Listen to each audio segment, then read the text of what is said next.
Los 70, historia, verdad y justicia para todos, con la conducción de José D'Angelo y Victoria Villamayor, y la producción de Ana Barreiro, por Radio del Pueblo, AM 830.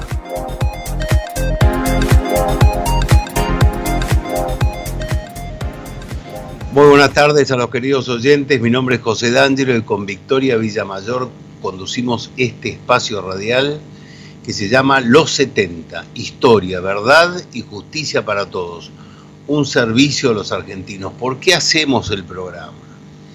Decía el filósofo danés o dinamarqués, ¿está bien dicho ahí? Ambos son aceptados. Decía el filósofo Søren Kierkegaard, hay dos formas de ser engañados. Una es creer lo que no es verdad. La otra es negarse a aceptar lo que sí es verdad.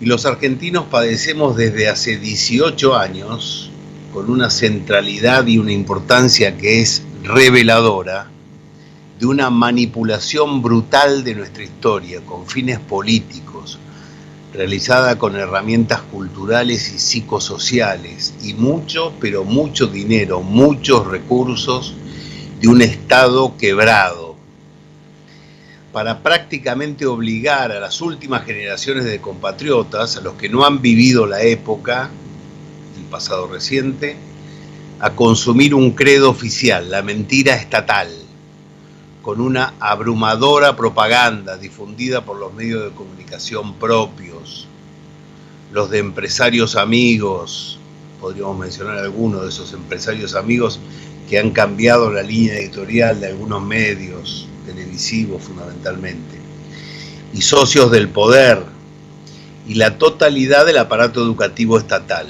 A los más jóvenes les hacen creer lo que no es verdad, y los convierten en endebles fanáticos de una épica fraguada, y a los más grandes, sus fanáticos conscientes, les dan la oportunidad de ratificar su condición de fanáticos, al no querer ver la verdad que conocen acabadamente. Para desmontar el relato mentiroso y volver a la verdad histórica, hacemos este programa. Bueno, amigos, este programa está dedicado, como siempre, a Armindo Luna y a sus compañeros caídos en Formosa el 5 de octubre de 1975 en la defensa de un cuartel del ejército atacado por los terroristas montoneros durante un gobierno constitucional. Y en ellos a todas las víctimas del terrorismo en la Argentina. Y hoy hacemos mención especial de los 11 argentinos asesinados por montoneros el 12 de septiembre de 1976 en Rosario. Ya nos vamos a referir más adelante a este hecho.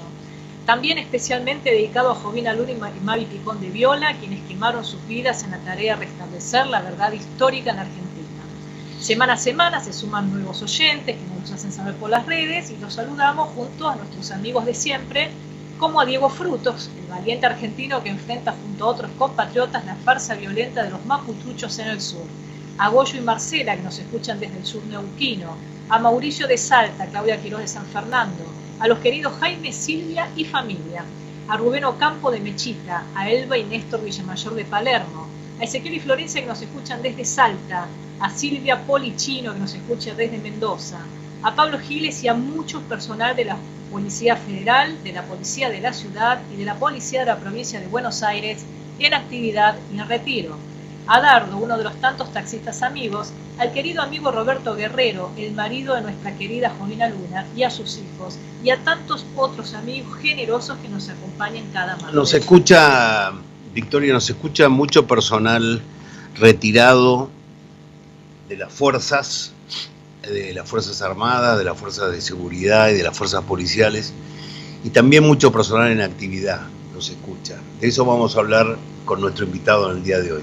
Un saludo especial para Silvia Orué, la viuda del querido Ramón Vladimiro Orué, que dio su vida por la patria en La Tablada, en enero de 1989, cuando la atacó el movimiento terrorista Todos por la Patria, y también a sus dos queridos hijos. ¿Qué tenemos en el programa de hoy, Victoria? Vamos a entrevistar en unos minutos a Aldo Rico. Como siempre decimos, esto es un lujo para nosotros, un verdadero lujo que nos damos y para los oyentes. Firmenich habló de la posibilidad de una guerra civil en la Argentina. Roberto Perdía, su segundo, dijo que sin destruir este sistema de poder no va a haber poder popular. Juan Grabois dijo que está dispuesto a dejar su sangre en las calles. El senador kirchnerista José Mayans amenazó que si quieren paz social, que paren el juicio de vialidad contra Cristina. Y la cámpora grita, si la tocan a Cristina, ¿qué quilombo se va a armar? ¿Puede haber guerra civil en la Argentina? ¿Puede volver la violencia política a nuestras calles? Le vamos a preguntar todo esto y varias cosas más, si nos da el tiempo, si lo manejamos bien, en unos minutos. Es así, de todas maneras tampoco podemos olvidarnos que el domingo 12 de septiembre de 1976, en la ciudad de Rosario, un ómnibus que transportaba a 32 integrantes de la Guardia de Infantería de la Policía de la provincia de Santa Fe fue emboscado por la organización terrorista Montoneros en la intersección de Junín y Rawson de dicha ciudad, provocando la muerte de 9 policías y 2 civiles, y heridas a más de 20 uniformados. El micro llevaba personal que había realizado servicios adicionales en un partido de fútbol en el estadio de Rosario Central. El hecho ocurrió cerca de las 18:15, cuando el ómnibus que circulaba por dicha intersección pasó delante de un Citroën 12B que había sido preparado con un potentísimo explosivo, de los llamados bombas vietnamitas, lleno de bulones, material de herrería y todo eso embadurnado con materia fecal para que las heridas se infecten. El vehículo recibió en su parte media del lado izquierdo el terrible impacto de la explosión, accionado con un control remoto por los extremistas que estaban aproximadamente a 100 metros del fatal escenario. La policía eran en su mayoría suboficiales y tropa con poco tiempo en el servicio activo, y algunos eran hijos de antiguos militares peronistas. Militantes. La explosión del atentado fue de tal magnitud que muchos murieron en el acto, al igual que un matrimonio que se encontraba circulando en un Fiat 1500 detrás del micro siniestrado, quienes resultaron ser el fotógrafo Oscar Walter Ledesma y su mujer Irene Ángela Díaz. Si bien se supo con certeza que el atentado fue obra de Montoneros, los culpables nunca fueron detenidos o procesados. Allí murieron 9 policías cuyos nombres, junto al matrimonio Ledesma-Dir, hoy recordamos y homenajeamos. Edgardo Ferri, Juan Matiasovich, Domingo Acosta, Carlos González, José Luis Bollino, Hugo Pellegrina, José María Gutiérrez y Héctor Piotrani. También tenemos la carta de Ana Barreiro. Que no pudimos leer la vez pasada, ¿verdad? Absolutamente. Ana Barreiro, todos saben, es nuestra productora. Exacto, que la tituló En carne propia. Y decía que, atento a los últimos acontecimientos ocurridos el jueves 1 de septiembre pasado respecto del atentado a la vicepresidenta Cristina Kirchner, he observado que con gran preocupación y premura salió el periodismo indignado a justificarse y dar explicaciones por qué ellos no son los responsables de tal acción. Ahora yo me pregunto, ¿saldrá el periodismo en algún momento a hacerse responsable de las mentiras y atrocidades que dijeron durante tantos años sobre los años 70? ¿O sobre las falsas acusaciones a las Fuerzas Armadas y de Seguridad, civiles, jueces, integrantes de la Iglesia que desde hace 20 años sufren injusta e ilegal presión? ¿Por qué de mentir, ocultar y mirar hacia el costado de eso muchos sí son responsables? Firmado Ana Maggi de Barreiro. Bueno, estoy seguro que ahora sí vamos a tener una respuesta positiva, porque todos los programas te pregunto si es que ya el ministro de Defensa, que está muy ocupado ahora en atender el reclamo del jefe del Estado Mayor Conjunto, que le dijo en un acto: señor ministro, los integrantes de las Fuerzas Armadas tienen el salario totalmente desfasado con las fuerzas de seguridad. Y esto es un dato que agrego yo. El 56% de los integrantes de las Fuerzas Armadas tienen un salario por debajo de la línea de la pobreza. El 56% de los integrantes de las Fuerzas Armadas. Y ese salario está un 70% por debajo del de las fuerzas de seguridad. Entonces yo pregunto, este señor ministro que tendrá tanta ocupación, ¿habrá firmado ya la reglamentación del DNU de Macri, ya convertido en ley, que ordena al Estado pagar una indemnización a los familiares muy pobres, muy humildes, de los soldados defensores del cuartel de Formosa en democracia? ¿Lo habrá hecho ya? Decime que sí. No, José, la respuesta es negativa. No tenemos nada, no tenemos ninguna novedad. Bueno, no vamos a cejar en el intento. Vamos a ver si alguien le acerca al ministro Tayana esta preocupación, porque su gobierno le pagó a los atacantes del cuartel, a los atacantes de un cuartel en democracia. El gobierno kirchnerista le pagó multimillonarias cifras a los familiares, ¿es verdad? Pero a los familiares de los soldados defensores del cuartel, el ministro Tayana no les paga. El ministro Tayana también estuvo preso. Lo metió preso el gobierno peronista de Isabel y cobró una indemnización de aproximadamente, actualizado hoy, unos 16 millones de pesos. ¿Por qué no le paga a los soldados? Es una incógnita que vamos a tratar de develar programa a programa con nuestra insistencia. Esperemos que así sea, José. Por lo pronto ahora vamos con recuerdos del futuro. Son recuerdos del pasado para el futuro. Cosas que acontecieron en el pasado, pero que pueden volver a repetirse en el futuro de los argentinos. Por eso no las mande el administrador de Recuerdos del Futuro. En este caso es un texto muy interesante y revelador sobre los jóvenes idealistas de los años 70. Lo tomamos del libro Furia Ideológica y Violencia en la Argentina de los 70, de Daniel Muchnik y Daniel Pérez.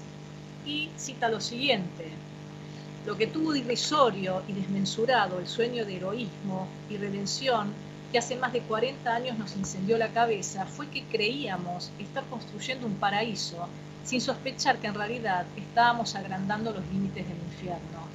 Atrapado por la necesidad de aceptación que me impulsó a correr detrás de unos sueños que no eran los míos, necesité muchos años y muchas derrotas para conocer mi verdadero yo.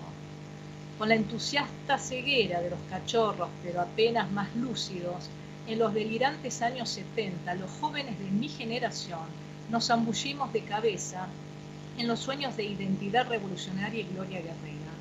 Tuve que llegar a las puertas del matadero para darme cuenta, perplejo sobreviviente, de lo peligroso que es dirigir la necesidad de adoración hacia otra cosa que no sea uno mismo y el puñado de seres queridos que nos acompañan en la vida.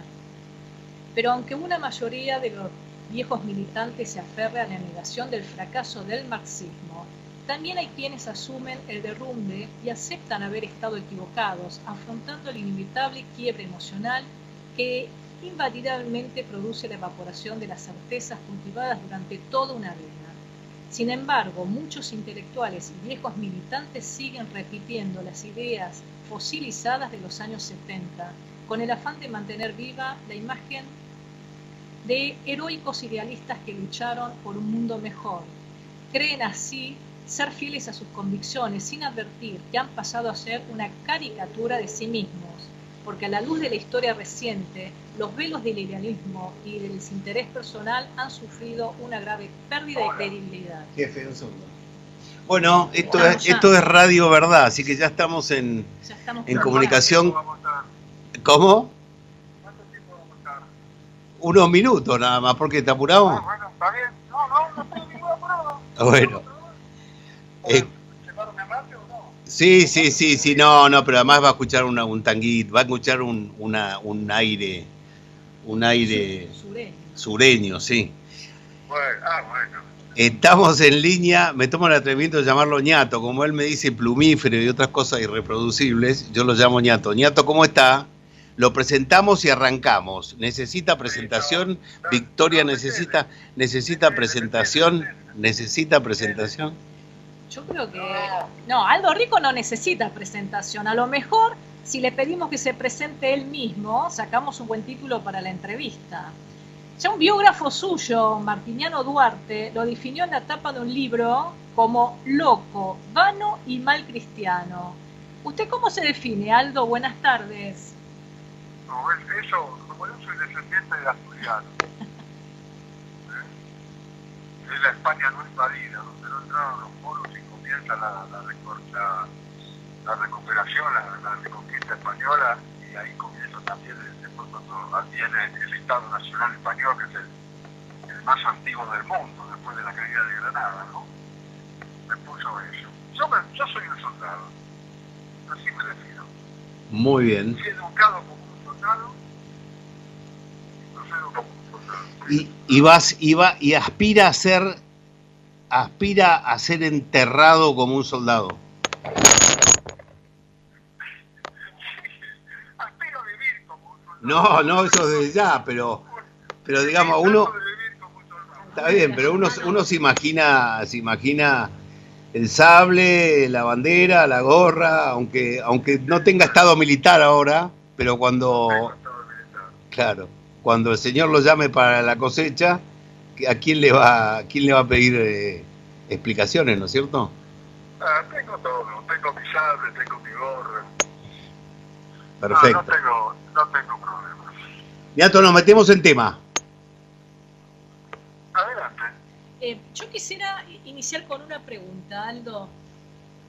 Cristina tuiteó un título de Clarín, que ella no comentó, que rezaba lo siguiente: la bala que no salió y el fallo que sí saldrá. Aldo, ¿puede ser que los argentinos estemos todo el tiempo en esta encrucijada y en este encierre y que no podamos avisorar otro futuro, que no sea justamente este pozo donde nos quieren llevar todo el tiempo? No, los argentinos no. Es una dirigencia política de profunda decadencia, que ofende la inteligencia de los argentinos y también ofende a la moral y las buenas costumbres. Es cierto, soy un soldado, soy un veterano de guerra. Para nosotros, para los veteranos, para los soldados, de no guerra. Para los veteranos la paz es un desafío. Para estos señores, hoy, Feliz está metido en el tema, Feliz va a quedar bajo, perdía, muy bien. Es cierto, la patria es un negocio. Para el triste campo montonerismo, la patria es un negocio. Porque el peronismo no tiene nada, ¿eh? Ahora vamos a charlar del peronismo. Feliz día de la infantería. Pero muchas gracias, Infante, feliz día. Feliz día. La reina de la batalla. ¿Sabe cuál es la característica del infante? ¿Cuál? El infante es terco, porque tiene que aguantarse en la posición. Esa es la característica fundamental del infante. Bueno, acá se ríe Victoria y dice que sí. Bueno. Así fuimos formados. Sí, tal cual. Y orgulloso de serlo, orgulloso. ¿Usted de qué compañía de infantería? ¿De qué compañía? Tercera compañía de infantería. Lamentablemente encargado de la tercera compañía. Encargado de la tercera. Bueno, jefe, escúcheme una cosa. Nos escuchan un montón de camaradas y amigos y después vamos a hablar algún punto sobre esto. También nos está escuchando Miguel Ángel Pichetto. Nos prometió escucharnos y hoy escribió un artículo en La Nación preguntándose, entre otras cosas, quién se beneficiaba con el atentado a Cristina Kirchner y no descartó la conexidad de los viejos montoneros, los maputruchos, con esta trama llena de interrogantes, ¿no es cierto? Lo acabo de escuchar la declaración en porque siempre la televisión prendida, lo acabo de escuchar. Y Pichetto, como siempre, con mucha prudencia y mucha certeza en lo que dice, claro. Y lo acaba de decir también Miguel Ángel Thomas, que está ahí también hablando, ¿no es cierto? Han ocurrido muchas cosas, desde el ataque con piedras hasta las palabras de Grabois y otros, y la inteligencia estatal ni se movió, no se movió para nada, hasta que llegó el lamentable suceso, porque hubiera sido una verdadera tragedia. Ahora, discúlpeme, Ahora, una sola pregunta, un especialista en armas. Ahora trascendió un videíto muy cortito sacado de la tarjeta del teléfono del brasilero en donde se lo ve manipulando la Versa, se lo ve cargándola y disparando sin proyectiles, ¿verdad? No, pero se nota que no sabe, porque acompaña con la mano la... Está bien, pero de cualquier manera el tipo sabe que tiene que hacer esa acción. El tipo después pone el dedo en el gatillo para ver si está atrás y recién ahí aprieta la cola del disparador, recién dispara. O sea que alguna noción el tipo tiene. ¿Usted no puede pensar que el tipo fue a hacer una pantomima? Disparó No, 20 años no, porque el tipo va a decir, no, yo no quise asesinarla. Si lo hubiera querido asesinar, hubiera puesto una bala en recámara. Es como Zaffaroni, ¿no? Si está en lo oscuro no es violencia. Si disparo no es delito. Claro. Bueno, que tome la doctrina de Zaffaroni. En lo oscuro no es violación. Entonces, si no hay disparo, no es delito. Bueno.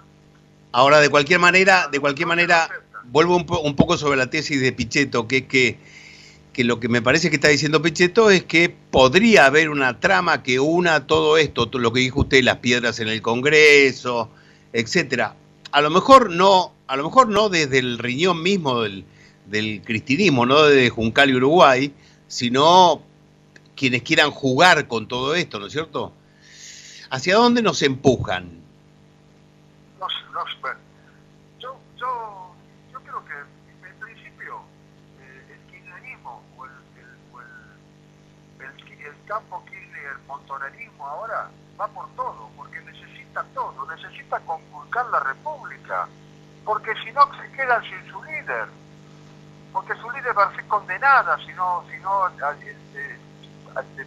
terminan con la libertad, con la independencia judicial, si no terminan con la independencia de poderes, que es el eje republicano.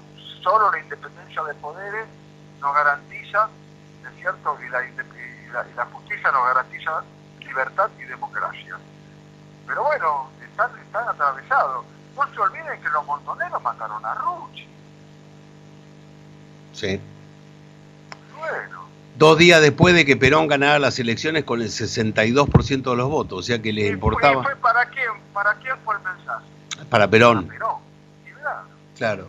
Ahora, usted seguramente no es afecto, yo lo hago por deformación profesional, de leer la columna del perro Berbisky en su blog. El cohete a la luna. Exacto. No la leo. Bueno, y este hombre dice este domingo, dice que lo nombra usted, lo menciona usted, no, eso lo menciona en una entrevista con Fontevecchia, pero dice que las Fuerzas Armadas brasileras estarían pensando en interrumpir un posible triunfo de Lula en las elecciones de octubre, y que de alguna forma este peligro estaría también latente acá. No porque las Fuerzas Armadas lo vayan a hacer, pero y también le resta importancia a Milei y a Esper como fenómeno político, sino que dice, esto es Bullrich y Macri. Este es el peligro de Bullrich y Macri. No, en principio, si hay instituciones que han sufrido transformaciones en la Argentina, han sido las Fuerzas Armadas.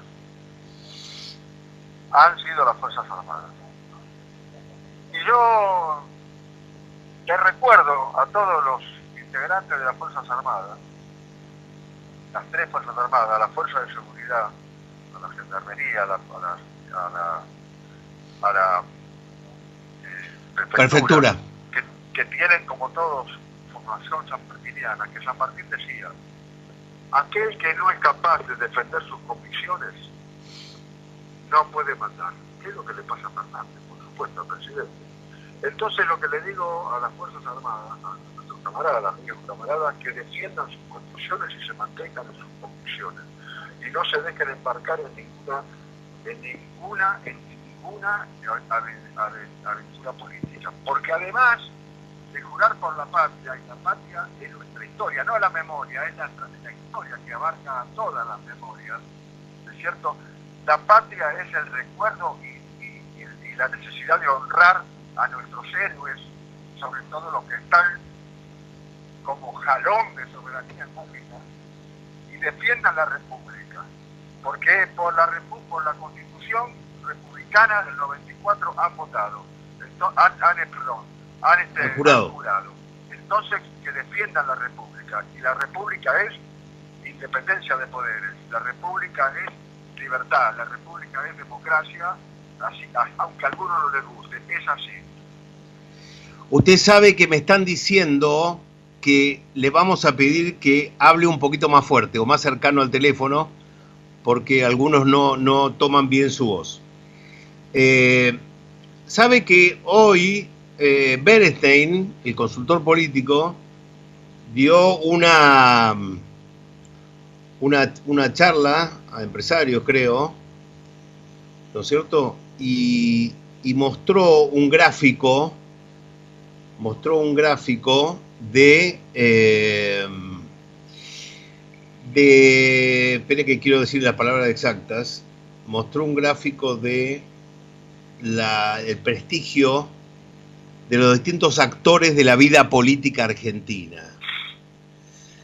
¿Sabe quién está último? En ese ranking, así se llama, ranking de confianza en actores de la escena política argentina. ¿Sabe quiénes son los últimos? Con 7 puntos, los sindicalistas y los líderes piqueteros. ¿Sabe dónde están los políticos? Están en el medio con 14 puntos. ¿Sabe quién está por encima de los políticos? Está en la policía, los empresarios con el 23%, el periodismo con el 29%, y las Fuerzas Armadas encabeza ese ranking, repito, de confianza en actores de la escena política que hoy dio a conocer Bernstein con el 33%. ¿Cómo lo ves?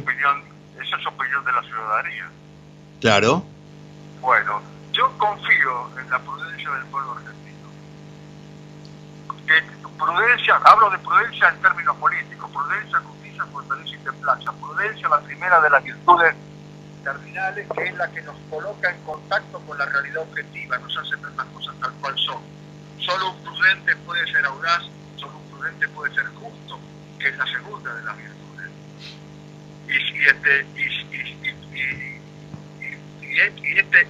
Este pueblo va a mantener la calma, y este pueblo va a ser el eje de la recuperación de la Argentina. Dígame una cosa, Niato, pero de cualquier manera hacia adentro, yo le pregunto hacia adentro de las Fuerzas Armadas, yo creo que los retirados debiéramos constituir una herramienta que nos represente, ¿verdad? Y ahí están, y nosotros, bueno, estamos tratando de hacerlo. Ajá. Usted ha hecho una convocatoria al personal, sí, que tuvo mucha difusión, sí, al personal uniformado de todas las fuerzas, ¿verdad? A todos, por supuesto, en esta dirección. Comprometerse con la República, comprometerse con la historia, no con la memoria, como nos quieren vender. La historia es la combinación de todas las memorias. Y eso es lo que te digo, nosotros tenemos una historia muy rica. Y en eso nos tenemos que fundar. Ahora volvemos sobre los 70 un poquito para preguntarle un poco acerca del relato, el contrarrelato, etcétera. Cuánto ha sido de importante el relato para el kirchnerismo. Pero Victoria tiene algo para decir. Sí, vamos a escuchar un bellísimo aire sureño que está elegido por nuestro querido entrevistado, por Aldo Rico, dedicado especialmente a Silvia Urué y a sus hijos. El tema se llama Malón de ausencia, letra y música del Mundo Rivero, interpretado por él mismo, el inmortal Edmundo El Feo Rivero. Así que nuestro querido operador, cuando él disponga.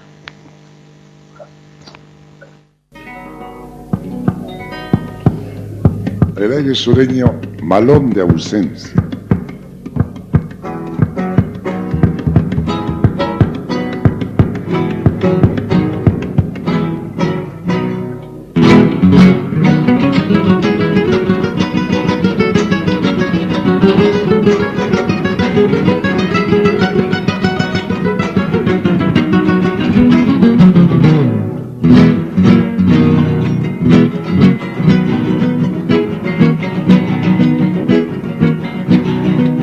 El campo dormido vuelven a mi mente fresca, recuerdo de las patrieras y se hace carne la idea, el golpetear del salvaje sobre su boca grosera, ululando en alaridos para imponer su presencia, quemando sembrados y ranchos, llevando al cine hacia sierra.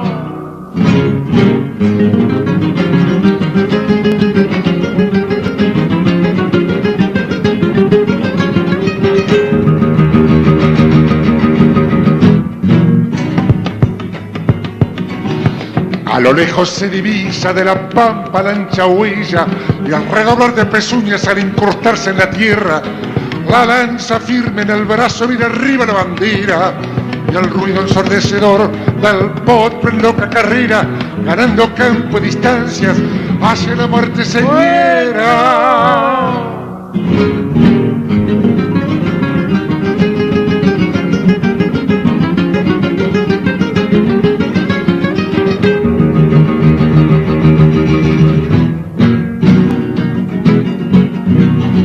Al ver el campo dormido vuelven a mi mente fresca el recuerdo de una china, de un rancho y la noche aquella, que con mis pilches y el zaino me alisté para la guerra. A balas y a lagrimones, rebelde de mi conciencia, yo que aguantaba el indiaje, no aguanto el malón de ausencia.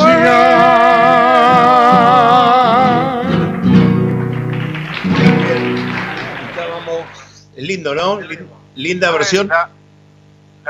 Los fundamentos de la segunda enmienda de la Constitución de Estados Unidos se basan en que ellos sostienen que el ciudadano armado, en defensa, en la independencia y en la lucha por consolidar el territorio, fue anterior al Estado mismo. Entonces tiene derecho a ser armado. Lo está diciendo por la letra de la canción, ¿no?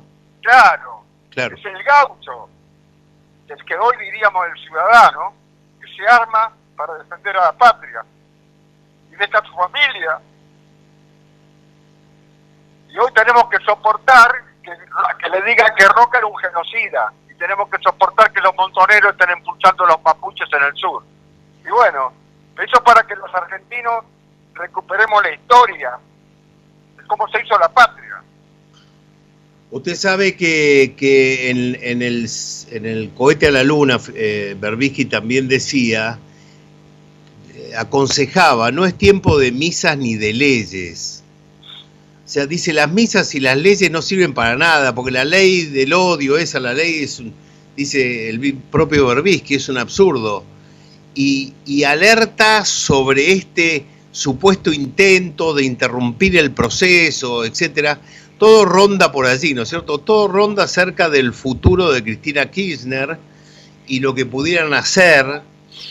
Ahora, todos estamos convencidos de que la historia no se repite exactamente igual, los 70 no van a volver iguales, ¿es verdad? Se repite como farsa, ¿quién decía? Claro. Eso? En 18 no, Brumario. La historia no se repite, pero pueden venir acontecimientos. Ellos están atados a Cristina. Claro, lo que pasa es que el peronismo que ha sido disuelto por el kirchnerismo, se ha quedado sin liderazgo. Es decir, el movimiento obrero prácticamente no tiene líderes. Realmente es patético lo que ha pasado con Cristina convocando al peronismo y llevando hacia adentro del cementerio al peronismo, que no tiene capacidad de respuesta, ¿verdad? No tiene capacidad de respuesta, cantando la marcha ahí arriba. Claro, la marchita que se lamentan en el... La marchita claro. Que se lamentan en el coso, decían. Claro, que se suture el orto, ¿no? Como ahora,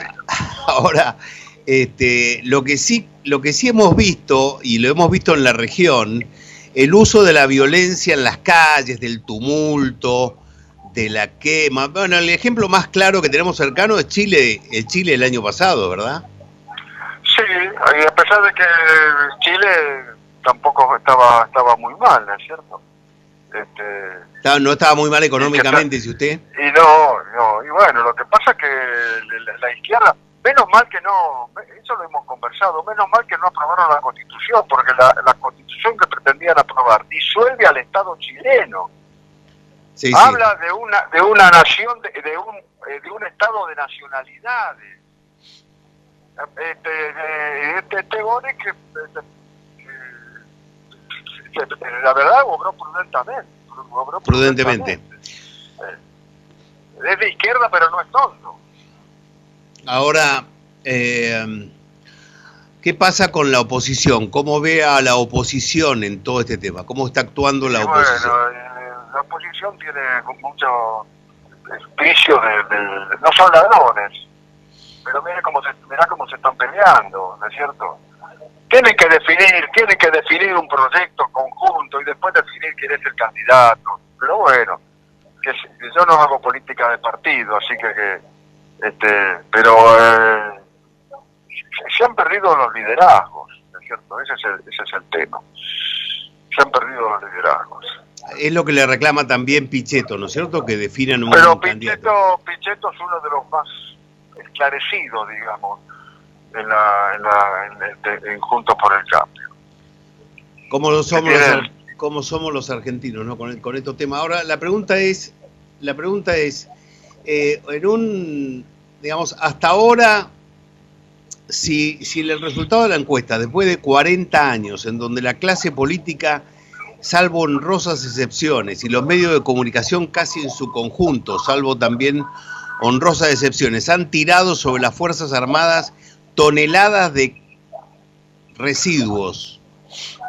Y 40 años después, la democracia argentina les ofrece a los argentinos un 50% bajo la línea de la pobreza, una inflación del 100%, etcétera, etcétera. Y las Fuerzas Armadas están primeras en la consideración de la ciudadanía. A pesar del ministro terrorista. Del ministro terrorista. Pero hoy Fernández está festejando 1000 días de gobierno y dice que ha cumplido todo. Ajá. Que muy bien ha sido su gestión. Hay que mandar algunas estadísticas para ver cómo está el pueblo argentino. Pero lo que pasa es que son escenas del naufragio, ¿no es cierto? Son las últimas escenas del naufragio. Entonces, la única que puede impulsar esa nave que va a la deriva se llama Cristina Kirchner. Y la van a defender con uñas y dientes. Y no tienen ningún límite para hacer eso. Ese es el único peligro que hay hoy en la República. Ahora tienen un futuro complicado en lo electoral y tienen un futuro complicado en lo judicial, ¿verdad?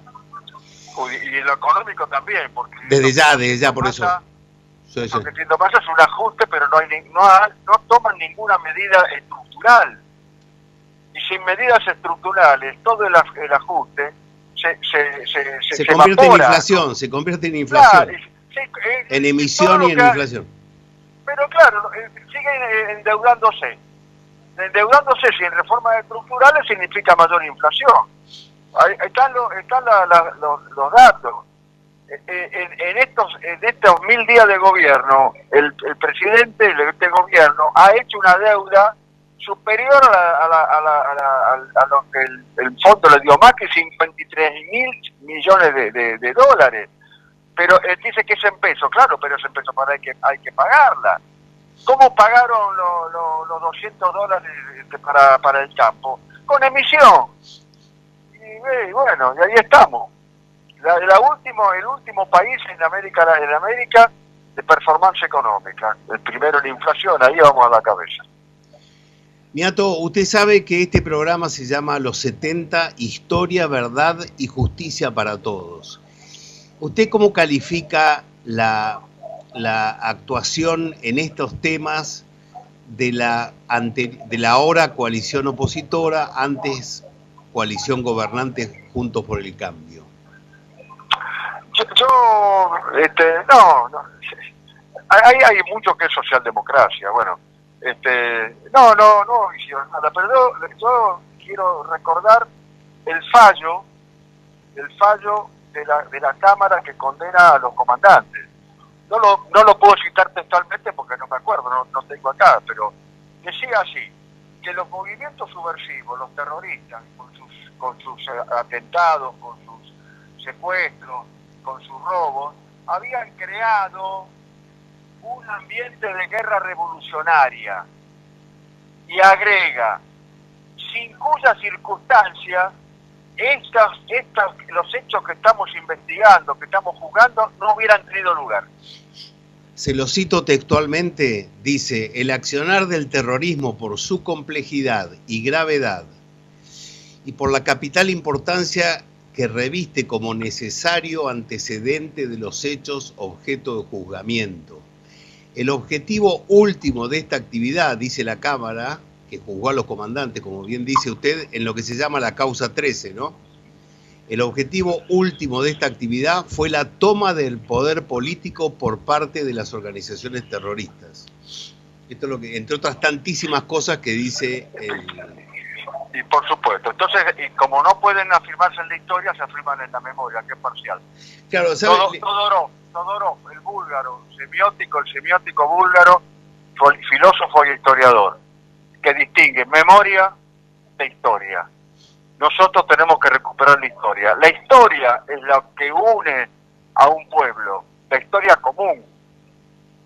Los pueblos tienen su historia y esa es la historia que los une, las luchas compartidas. Cada cual tiene su memoria. Acá en la Argentina, que somos 43 millones, hay 43 millones de memorias, pero historia tenemos que tener una sola, y tenemos una sola. ¿Sabe lo que dice la historia, Aldo? Que la revista Militancia Peronista del 6 de septiembre de 1973, gobierno de las Tiri, pero era gobierno de Perón ya, dice que ellos se hacen cargo del proyecto político de Fernando Abal Medina, y lo resume en 3 puntos.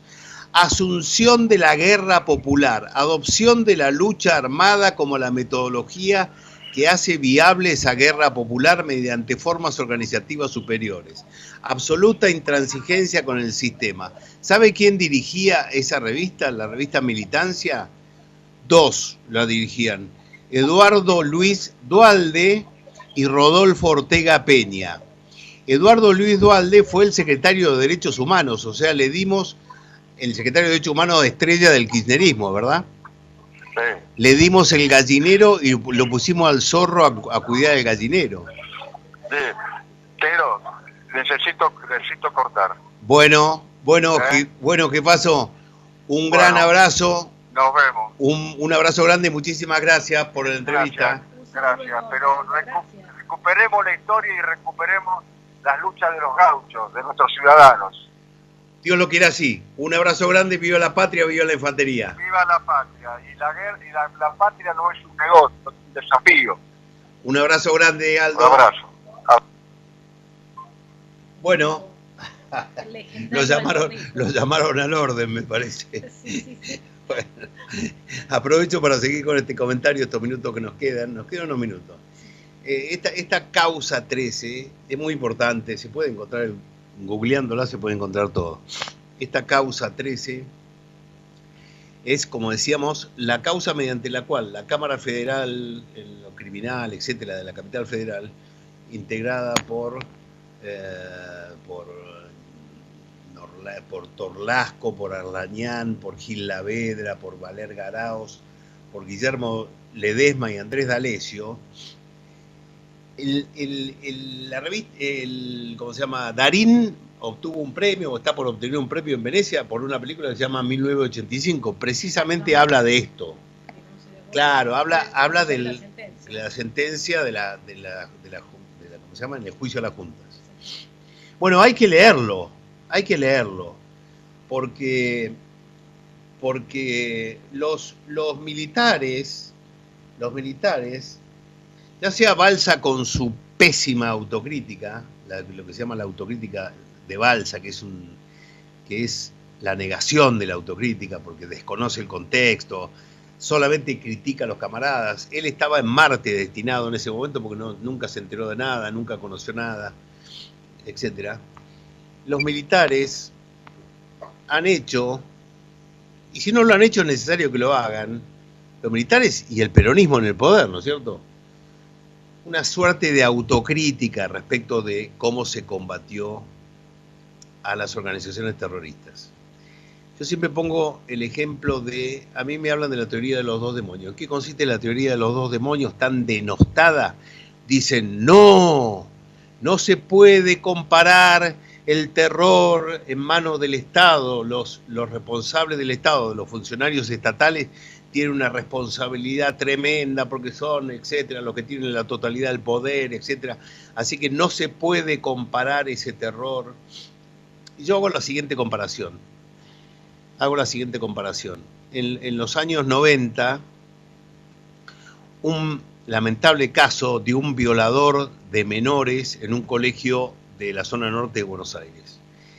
Mediante el recurso de la cámara oculta, exalumnos, ya grandes, ya personas grandes, tomaban coraje y se animaron a escracharlo a este violador, que cuando era chico los había sometido a las peores aberraciones, etc. Estos chicos lograron con una cámara oculta escracharlo, hacer que reconozca él, de motu, su carácter de violador, y eso salió en Canal América, Canal 2 en aquel momento. Y tuvo una enorme difusión. Se llamaba Peter Malenchini, era un pintor bastante famoso. Peter Malenchini. Bueno, ¿qué pasó con Peter Malenchini después de esa cámara oculta? Habrá ido al cadalso porque había reconocido haber violado a un montón de pobres chicos. ¿Qué pasó con él? Nada. Con Peter Malenchini no pasó nada. ¿Por qué? Y porque sus crímenes habían prescripto. Eso había pasado. Sus crímenes habían prescripto. ¿Está bien dicho? ¿Prescripto? Sí, prescripto. Habían prescripto. O sea, no se los podía perseguir penalmente ya más. Ahora, claro, a nadie se le ocurriría en ese momento darle a Peter Malenchini un programa de televisión para hablarle a los niños, ni se lo nombraría ministro de Educación, ¿es verdad? Bueno, muy bien. Los terroristas de los años 70 son los Peter Malenchini. Son los Peter Malenchini. Vamos a suponer que sus crímenes están prescriptos. Vamos a suponerlo, podemos enumerarlo, son más de 30 dentro del Código Penal. No los quiero enumerar porque privación de la libertad, homicidio, asesinato, atentado, uso de arma de guerra, asociación ilícita, etcétera, etcétera, etcétera, etcétera, etcétera. Entonces, como los crímenes teóricamente prescribieron, tienen que tener la condena social que tuvo Peter Malenchini. Peter Malenchini no pudo radicarse en ningún lugar a partir de la difusión de su caso. No, después falleció. Pero se tuvo que esconder, tuvo condena social. No tuvo condena penal porque las leyes así lo establecían. Bueno, nosotros pedimos lo mismo para los terroristas de los 70. Podrán argumentar que sus crímenes están prescriptos, nunca podrán decir que no los cometieron. Entonces nosotros pedimos la condena social. No puede ser que la clase dirigente y los medios de comunicación le hayan regalado el relato y todo el capital simbólico de los derechos humanos y el manejo de multimillonarias cifras a los derrotados en los 70, a los Peter Malenchini de los años 70. Esto es lo que la clase política opositora al kirchnerismo tiene que terminar de entender. En el periodo anterior no lo entendieron o no lo entendieron del todo. Y así se le fugó por derecha una enorme cantidad de votantes que dijeron yo no lo voto a estos tipos, porque estos tipos han hablado del curro de los derechos humanos y no han hecho absolutamente nada al respecto. Personalmente yo fui a la Secretaría de Derechos Humanos del señor licenciado Claudio Bruch, apenas asumió en la ESMA, habían hecho eso, habían trasladado a la Secretaría de Derechos Humanos de la calle 25 de Mayo a la ESMA. O sea, fueron al nido de la serpiente y ahí generaron el nido de la serpiente. Entonces, esa Secretaría de Derechos Humanos está en manos de los cultores del terrorismo. Está en manos de una persona cuyo único mérito es ser hijo de un terrorista montonero y de una terrorista montonera, que más allá de que se hayan desaparecido, muerto, que está muy mal, etcétera, tendría que haber conocido el cadáver, tendría que haber hecho lo que quieras, pero no deja de ser un terrorista. Que además, ¿sabes qué hizo? Precisamente los padres del señor Pietragala, que a él nos estamos refiriendo, son los que planificaron el ataque a Formosa. ¿Por qué el ministro Tayana no participa del ataque a Formosa? ¿Participó? No lo sabemos. No, sí lo sabemos. No participó porque estaba preso. Lo había preso puesto el gobierno peronista de Isabel Perón porque lo encontraron con armas a él y a Graciela Iturraspe, que era su mujer. Los dos cobraron indemnización. Entonces, lo que ha hecho la clase dirigente argentina en su conjunto ha sido entregarle a los Peter Malenchini de los años 70 ¿cómo se llama? La interpretación de los hechos históricos de la Argentina, el fenómeno simbólico gigante de los derechos humanos, y así estamos. Y eso es lo que hay que recuperar.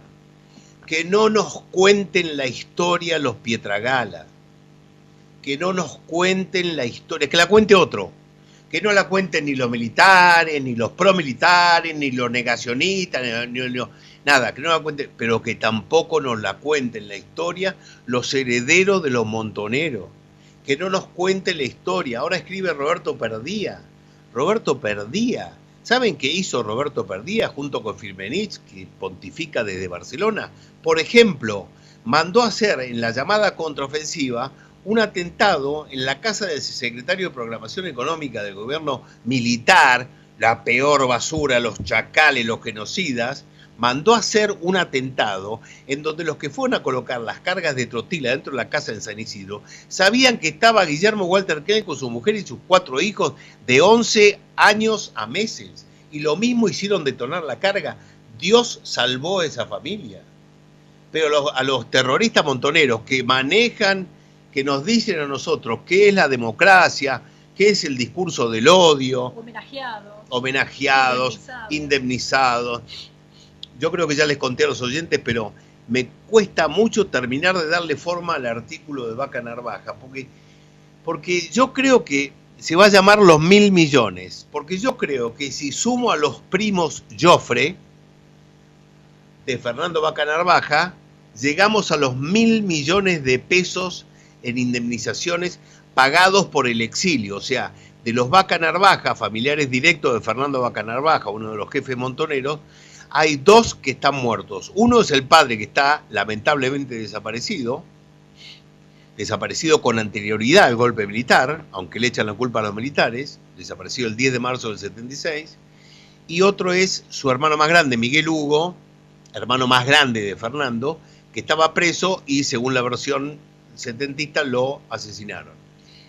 Lo asesinaron adentro de la prisión. Salvo esos 2, el resto, hasta ahora 36 Vaca Narvaja, cobraron por haberse tenido que ir al exilio. Y cobraron, si sumo a los primos, Vaca Narvaja, cobraron cerca de 1.000 millones de pesos. Repito, 1.000 millones de pesos. ¿Y saben qué? Hubo una Vaca Narvaja que no se fue, que dijo, no, yo no comparto para nada lo que dicen mis hermanos. No comparto para nada lo que piensa Fernando, mi hermano. Me quedo acá. Y se quedó en Córdoba, Susana, la más grande, y no le pasó absolutamente nada. Yo no sé si vive, si no vive, pero esa mujer se quedó en Córdoba y no le pasó absolutamente nada. ¿No es cierto? Sin embargo, los argentinos pagamos porque el jefe número 3 de Montoneros andaba haciendo la revolución por Latinoamérica. Pagamos cerca de 1.000 millones de pesos por sus familiares. Nos estamos despidiendo, querida Victoria. Hay una facción política que nos gobierna, que se apropió de la historia y la manipula para convertirla en una herramienta política. Se llama mentira del Estado o relato. Nosotros nos oponemos a eso.